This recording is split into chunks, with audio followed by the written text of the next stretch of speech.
Assalamualaikum warahmatullahi wabarakatuh. Saya Khairul Iksan dari kelas IATB. Video ini saya bersamakan untuk perbaikan nilai ilmu tauhid ujian akhir semester.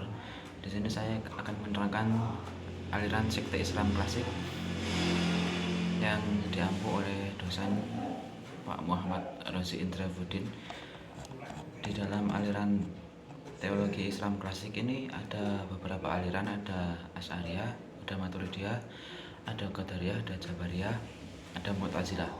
Jadi di sini saya akan menjelaskan beberapa saja. Yang pertama ada Asy'ariyah. Aliran ini lahir sebagai reaksi secara tidak langsung antara ide ortodoks ekstrem di satu sisi, Mu'tazilah di sisi lain. Aliran ini didirikan oleh Abul Hasan al-Asy'ari yang merupakan penganut aliran Mu'tazilah selama 40 tahun lamanya. Kemudian doktrin-doktrin teologi Asy'ariyah ini mengajarkan tentang Allah dan sifat-sifatnya. Yang kedua mengajarkan tentang kebebasan dalam berkehendak. Yang ketiga kodemnya Al-Quran, akal dan wahyu serta kriteria baik dan buruk. Yang kelima bagaimana cara melihat Allah. Yang keenam ada keadilan. Yang ketujuh kedudukan orang berdosa. Yang kedua ada Ahlus Sunnah wal Jamaah, seperti biasa yang kita anut atau yang kita sebut sebagai Sunni. Ahlus Sunnah wal Jamaah ini terdiri dari tiga kata. Yang pertama ada ahlun. Ahlun ini berarti golongan atau pengikut. Yang kedua ada sunnah, berarti tabiat atau perilaku, jalan hidup, perbuatan yang mencakup ucapan, tindakan, dan ketetapan Nabi. Yang ketiga ada al-jamaah, yang berarti jamaah, yakni jamaah para sahabat Nabi SAW. Terus secara etimologi, aliran Ahlus Sunnah wal Jamaah ini adalah aliran yang senantiasa mengikuti jalan hidup Rasulullah SAW dan para sahabat, atau dengan kata lain golongan yang sedang berpegang teguh pada sunnah Nabi dan sahabat, yakni Al-Quran dan Sunnah. Kemudian aliran Ahlus Sunnah ini awal kemunculannya belum begitu populer dan wabah bid'ah di tengah kaum muslimin begitu menjalar di tengah masyarakat Islam, hingga pemerintah Islam berada di tangan dinasti Abbasiyah yang menyebabkan bahwa bid'ah itu semakin meluas di tengah masyarakat, terutama fitnah dan kaum Mu'tazilah. Kemudian bid'ah semakin merajalela. Sebagai penggantinya, para pengikut imam mazhab tampil menggantikan mereka seperti Imam Abul Hasan al-Asy'ari dan Imam Abu Mansur al-Maturidi. Tokoh-tokohnya adalah ada Al-Baghilani, Ibnu Fawraq, Ibnu Ishaq al-Isfarani, Ibnu Qahir al-Baghdadi, dan lain-lain. Kemudian ada aliran Jabariyah. Jabariyah ini diambil dari kata jabara yang mengandung arti memaksa. Dinamakan demikian karena kaum Jabariyah mempunyai paham bahwa manusia melakukan perbuatannya itu dalam keadaan terpaksa. Perbuatan yang dilakukannya dalam kehendakannya sendiri, tapi kehendak Tuhan.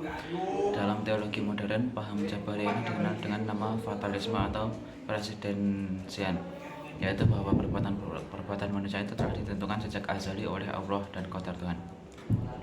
Asal-usul aliran Jabariyah ini menurut Faisal mengutip buku ensiklopedia Islam Jabariyah bahwa Abu Zahra menuturkan bahwasanya paham ini muncul sejak zaman sahabat dan masa Bani Umayyah.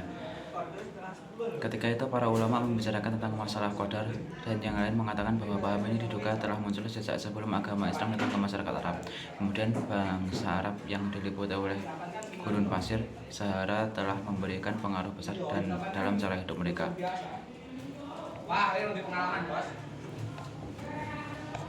Kemudian ada aliran Qadariyah. Qadariyah ini secara etimologi berasal dari bahasa Arab, yaitu qadaro yang bermakna kemampuan dan kekuatan. Secara terminologi, Qadariyah adalah suatu aliran yang percaya bahwa segala tindakan manusia tidak diintervensi oleh Allah. Mereka menganggap bahwa manusia tidak berdaya menghadapi ketentuan Tuhan dan kehendaknya. Karena itu bagi mereka manusia tidak dapat dituntut untuk bertanggung jawab atas tingkah lakunya, baik maupun buruk, sebab semuanya berasal dari Tuhan menurut kehendaknya yang mutlak. Jadi asal kata Qadariyah mempunyai dua pengertian. Yang pertama berarti menentukan. Dari kata ilmiah diambil kata takdir, sesuai yang ditentukan oleh Allah. Sedangkan yang kedua berarti kekuatan, kekuasaan. Yang kedua ini yang identik dengan paham Qadariyah yang menyatakan bahwa manusia itu memiliki kekuatan dan kekuasaan untuk menentukan nasibnya sendiri. Kemudian ada asal-usulnya. Menurut Ahmad Amin, ada sebagian pakar teologi yang mengatakan bahwa Qadariyah pertama kali dimunculkan oleh Ma'bad al-Jawhani dan Kiran ad-Damaski sekitar tahun 70. Ibnu Nabatah menjelaskan dalam kitabnya sebagaimana yang dikemukakan oleh Ahmad Amin, aliran Qadariyah pertama kali masuk dimunculkan oleh orang Irak yang pada mulanya beragama Kristen, kemudian masuk Islam dan kembali lagi ke agama Kristen. Kemudian doktrin-doktrinnya yaitu manusia berkuasa atas perbuatan-perbuatannya. Jadi seluruh perbuatan manusia telah dikuasai oleh manusia itu sendiri. Yang kedua, pada hakikatnya paham Qadariyah merupakan sebagian dari paham Mu'tazilah karena iman-imannya terdiri dari orang-orang Mu'tazilah. Pengertian Qadariyah menurut paham Mu'tazilah bahwa semua perbuatan manusia diciptakan oleh manusia sendiri, bukan oleh Allah Subhanahu wa taala. Namun tidak semua golongan Qadariyah mempunyai paham demikian. Ada sebagian mereka yang memiliki paham bahwa semua perbuatan manusia yang baik adalah ciptaan Allah Subhanahu wa taala, sedangkan perbuatan manusia yang buruk adalah ciptaan manusia sendiri dan tidak ada hubungannya dengan Allah. Kemudian Qadariyah ini mempunyai beberapa sekte. Yang pertama ada Qadariyah Musyrikah, yaitu Qadariyah mereka yang mengetahui qada dan qadar serta mengakui bahwa hal itu selaras dengan perintah dan larangan. Kemudian ada Qadariyah Majusiyah, yaitu mereka yang menjadikan Allah berserikat dalam penciptaan-penciptaannya, sebagaimana Qadariyah Musyrikah menjadikan sekutu-sekutu bagi Allah dalam beribadah kepadanya. Yang ketiga ada Qadariyah Iblisiyah, adalah mereka yang membenarkan bahwa Allah merupakan sumber terjadinya dua perkara, akan tetapi menurut mereka hal ini saling berlawanan. Mereka lah orang yang membantah Allah sebagaimana dalam hadis. Kemudian yang ketiga adalah aliran Mu'tazilah, berasal dari kata i'tazala yang mengandung arti memisahkan.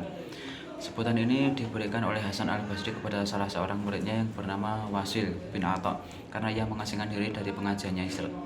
Sikap Wasil mengasingkan diri dari pengajiannya karena tidak sependapat dengan gurunya Hasan al-Basri dalam persoalan yang melakukan dosa besar dan mati sebelum taubat masih disebut mukmin, tapi mukminnya maksiat, mukmin asing.